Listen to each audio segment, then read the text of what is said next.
मैं थोड़ी बात कर जी सर, खान साहब से मुलाकात हुई है, कैसी खान साहब की तबीयत है? अच्छी है जी, अल्लाह का शुक्र है। ठीक मौलाना साहब और आपसे एक बाद में मुलाकात हुई थी, अल्लाह पाक आपकी ज़िंदगी करे,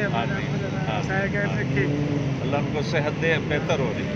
मौलाना साहब आप क्या समझते हैं, खान साहब अब कैसे सेहतियाब हो चुके हैं या नहीं, अभी सेहतयाबी की तरफ है। जो वो उसमें रीढ़ की उसमें ये कुंडली में जो गोली लगी है जी जी, उससे फ्रैक्चर हुआ है, लेकिन बेहतर हो रहा है। मतलब वो 26 नवंबर को इस्लामाबाद जाने की पोजीशन में है?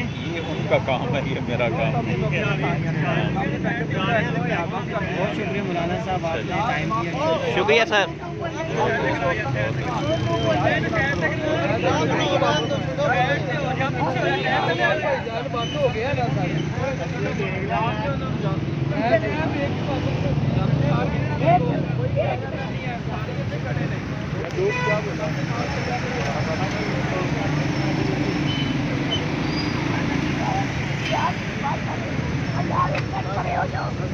खान साहब से मुलाकात करवा दे मेरी, आपकी बड़ी मेहरबानी होगी।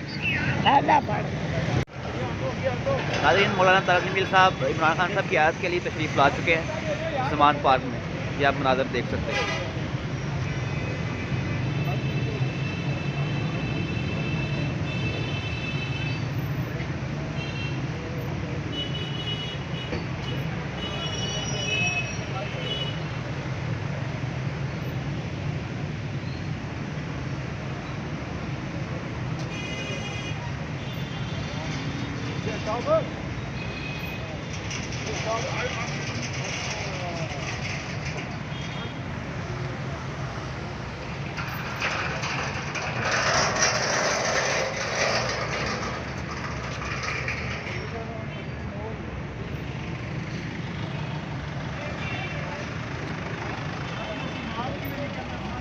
चलना मुश्किल है, लेकिन वो बहुत कमिटेड नज़र आ रहे थे।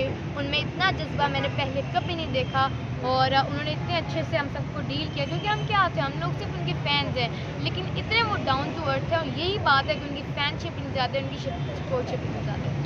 अच्छा, इमरान खान साहब 26 नवंबर को इस्लामाबाद जाएंगे और वहाँ पे खिताब भी करेंगे और उसके बाद आइंदा का लायामल देंगे। क्या वो रैली में एहतजाज शुरू करेंगे रैली के सूरत में, या फिर वो जलसे की सूरत में ख़त्म करेंगे? तो आप क्या समझते हैं कि खान साहब इतने पुरजोश और इतने पुरुमीद हैं कि वो 26 नवंबर को वहाँ पे जलसे में शिरकत कर सकें और उसके बाद वो मज़ीद आगे उसको बढ़ा सकें रैली की सूरत में? बिल्कुल, मुझे तो इमरान खान पहले से भी ज़्यादा पावरफुल लग रहे हैं।